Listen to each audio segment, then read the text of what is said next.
how is it that you keep seeing challenges as opportunities? Thanks, Lee, and I appreciate your... That's my last question. Yeah, thanks for the question and also for the acknowledgement. So the reality is that if you look historically and even from how countries have developed, they never developed from what they had. They developed from focusing on what they lacked.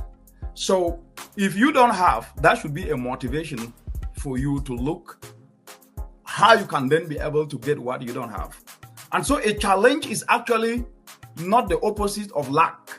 A challenge is an opportunity in disguise, because by solving it, you will tap something that was never there before. Let's just take for a very, very practical example. Food insecurity. If we take a crop that is abundant in every home, especially in rural Africa, if you take cassava, we grew up eating it. But actually, cassava can produce over 300 products. That is an opportunity in a crop that the cost of processing it to produce cassava flour, to produce cassava beer, to produce cassava cakes, everything, even the leaves of cassava are nutritious. We can then be able to not only have food to eat, but tap into a market that is 20 billion. But the problem is that challenges have been discussed more than solutions. And anytime solutions come up, they're actually put at the back burner. And therefore, if we are able to tell people that the challenges you have today, you are not supposed to drain under them, but you are supposed to see them as disguised opportunity and avail yourself, because everybody's biggest ability is his or her availability. We don't avail ourselves most of the time for right reasons. We avail ourselves to party. That's okay. I am not saying that parties are not good. But if you organize a conference here today, and you ask a question to a fool, that if you give free gifts or freebies, you have 1 million viewers. But if it is about free knowledge, we will not have even up to 10 or 20. That's okay. We don't force people to do that, right? But the point, therefore, is that knowledge you are giving to address challenges is not seen as if it's needed. But if it was to gather and complain, everybody will be there. Why? And let me end with this. Because the mind, people generally do not like hard things.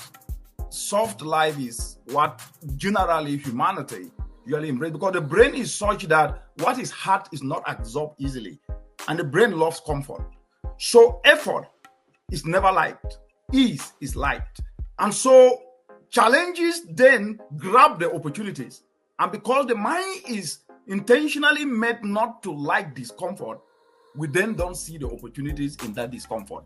But anybody who has ever succeeded beyond me will tell you that he or she went through adversity, and that adversity actually is what births resilience. And anybody who has never gone through adversity. In this day and age of social media distractions, how have you been able to make sure that your daughter doesn't get distracted? There's TikTok and all the kinds of things that are going on TikTok. You have Instagram, and these young people, they're so tech savvy. So how is it that you've been able to develop guardrails for her so that she doesn't go overboard? One of the biggest errors, and I call it errors because sometimes we prevent our children not to do what they see us doing.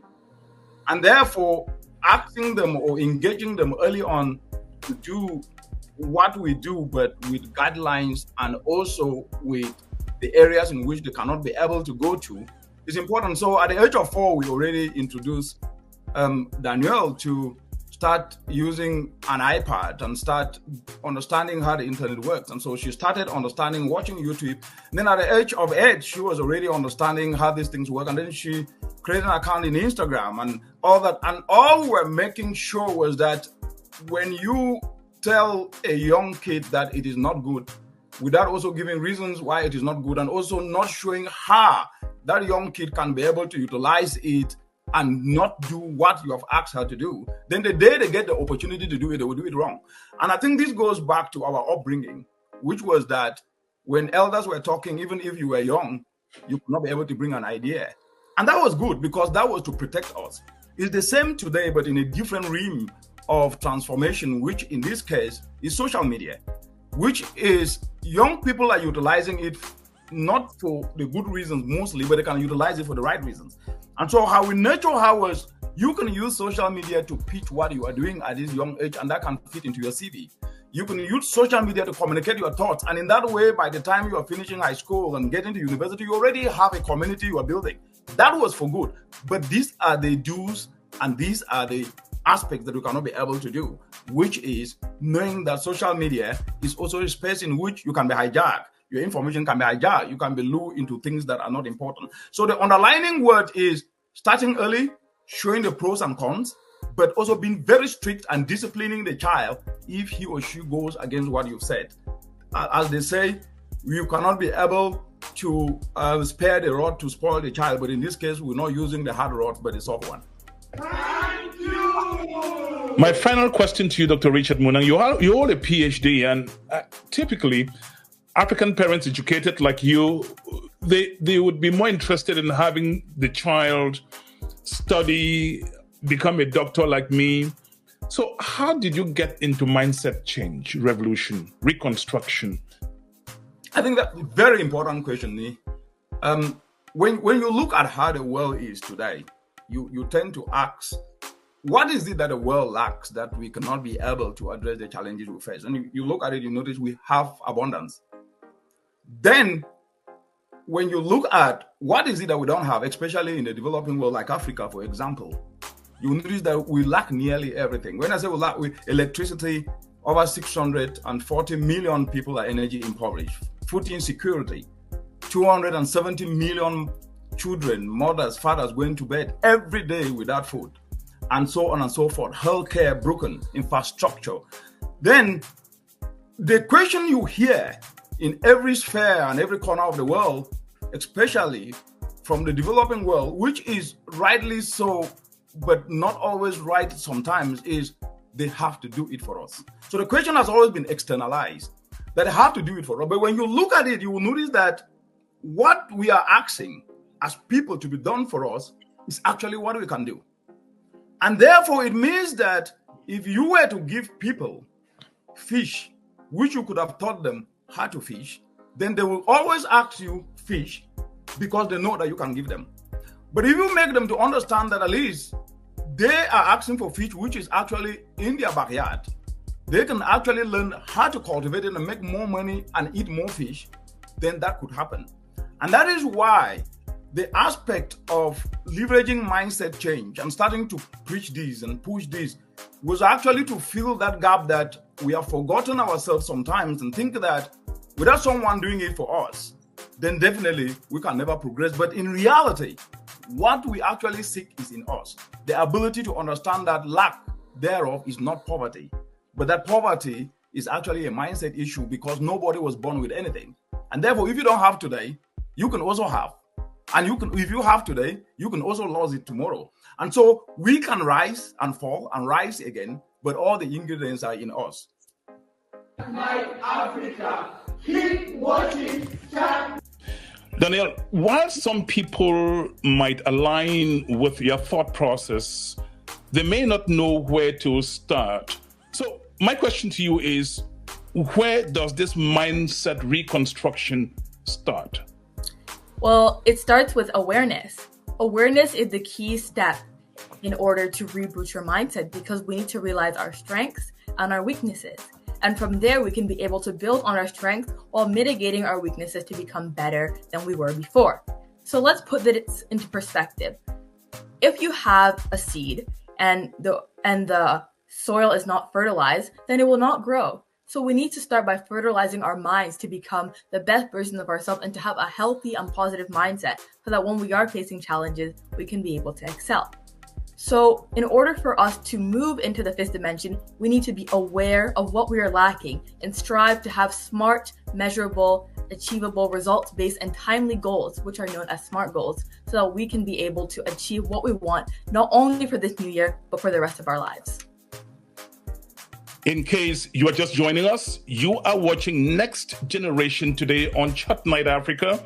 And my guest is Danielle Afumba Munang. She is connecting from Canada. Donald, you seem to believe that not much or anything can be accomplished if it did not begin with mindset change. What makes you think you are right? Thank you. So it all comes down to our core beliefs. If you believe deep down that you can do it and you put in the work, because faith isn't just a word, it's a verb. Once you put that into action, you can be able to achieve what you'd like. However, I disagree with the point that, just by believing it, you can do it. Because your core belief says that, I want to be a millionaire. We need to break it down into smaller chunks. We need to break it down into what are our hobbies, what are our passions, and how we can shift away from the thinking of someone has to help me to, I have this within myself to excel. And each of us has the drive and the passion to excel. It comes down to us to achieve it. And by us listening to things like this and being aware, we can be able to mindset reboot by just writing it down in a notebook and never looking at it and never taking proactive steps to achieve it. Then mindset change cannot happen. And if mindset change cannot happen, achieving your goals in a smart manner, which is successful, measurable, achievable, and timely, and we cannot do that if we do not reboot our mindset. Daniel Munang, somebody says, awesome, Afu, so proud of you. Now, I believe, I'm imagining that people draw up these resolutions on the eve of every year, new year, because they want to do some self-improvement and so on. So what could make some people resistant to these eye-openers you outlined here? The main reason why people fail to grow and to metamorphosize into being changed, especially through mindset, is because it is a lot of work. It's like a muscle, for example. If you don't work it out consistently, you won't be able to excel. That's why we see athletes going to the gym 24/7. But that's also the same within our mind. If we don't try to free ourselves from the core belief that have held us back for years and years, that, we can't do this. In terms of poverty, I need to get somebody who's well off to help me. For me to start a business, I need to receive handouts. For me to excel in school, I can't do it. For me to public speak, I can't do it. Releasing ourselves from the shackles of this core belief, which are shaped in the subconscious. We don't even know this is happening. But once we are aware, we can then move away from that resistance by consistently practicing. In the while, we can't just expect to go from the core belief to being all of a sudden a master realizer. It are small breakable steps. And a lot of people just think of the big goal, but we need to break it down into more reasonable and achievable goals so that you don't get discouraged. And the great thing about January is that it's a clean slate for all of us. So as we move into